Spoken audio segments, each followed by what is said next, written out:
the number one mistake women make when they're trying to get toned. Toned is, I think, one of the biggest lies in fitness. There's really no such thing. And chasing it is exactly why you're really not getting it. Here's what women do.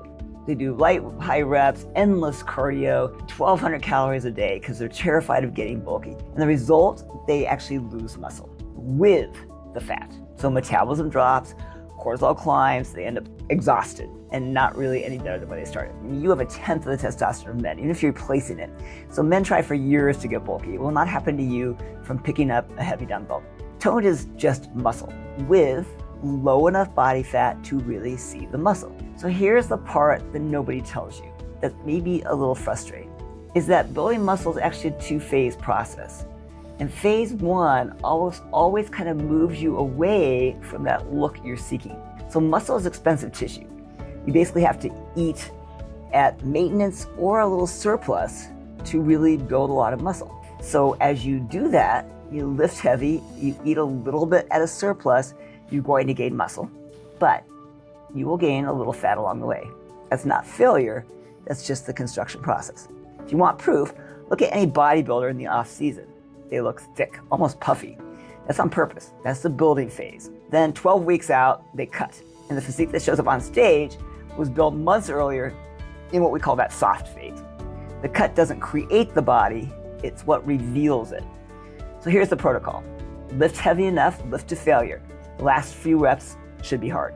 Eat a gram of protein per pound of ideal body weight. Build first. Accept that temporarily you may not have the perfect body you want. Then you can run a short, controlled cut. And after 40, your muscles are more resistant to building, not lost. So you need more protein, heavier weights, more reps, and optimized hormones. Estrogen, testosterone, progesterone. So your cells can actually hear the signal.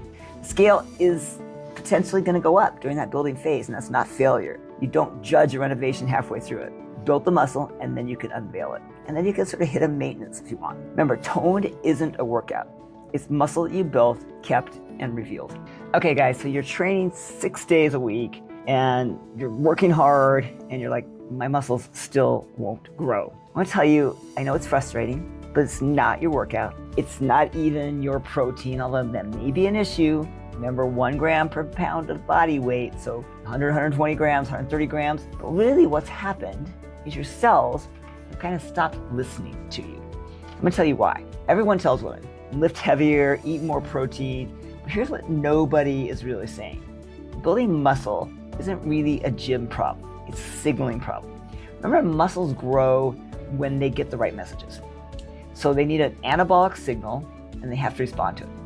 For a lot of women, especially if you're over about 35, that signal just isn't getting sent, or it's getting sent basically to a disconnected phone. So here's the part that blows most people's minds, because people always think about testosterone. But remember, estrogen is an anabolic hormone. It's not just testosterone. Having ample, that's enough, not just a little bit, but enough estrogen becomes really critical, because that's what drives muscle stem cell activation. That's what you need to build muscle, is you need the stem cells activated. And that the estrogen also protects your mitochondria, so that's going to help you recover and rebuild. And when estrogen levels decline, then that's perimenopause, starting in your 30s. Oftentimes, you can do the same workout, you can eat the same protein, and you'll build half the muscle. And it compounds. Low estrogen, less testosterone. Yes, women need testosterone too, remember that. And most women over 40 are just running on fumes on both of these. And you add in the cortisol from overtraining, under-recovering, family stress, work stress, which is really literally telling your body to break down muscle for fuel. So you're pressing on the gas and the brake at the same time. The coolest part, the harder these people train, the worse it gets. More cortisol, more muscle breakdown, less recovery. You're just not making progress. And it's not that you're lazy, and it's not that you're working out hard enough, it's that you're just doing it wrong. You are anabolically deaf. So what actually works? Fix the hormone signal first.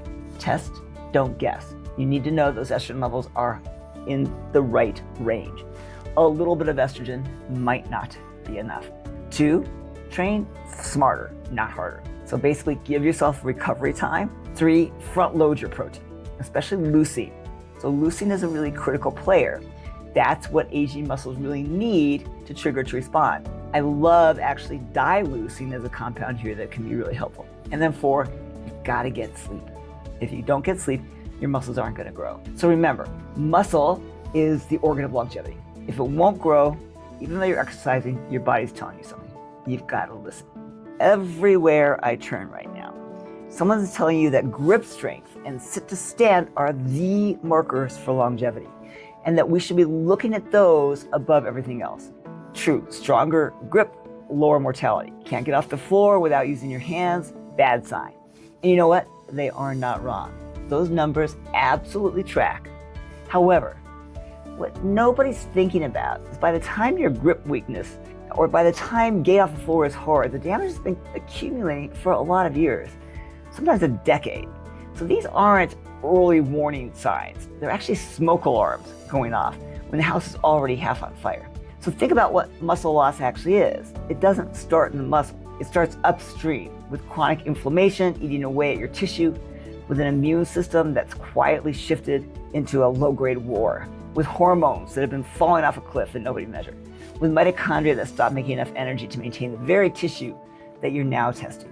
I can see all of that in labs long before your hand gets weak or you can't get off the floor. So if you show me the markers, your inflammatory markers, your neutrophil to lymphocyte ratio, your monocytes, your fasting insulin, your hormone panel, your markers of energy reserve, your GGT, I'll tell you who's heading to frailty before they ever feel it.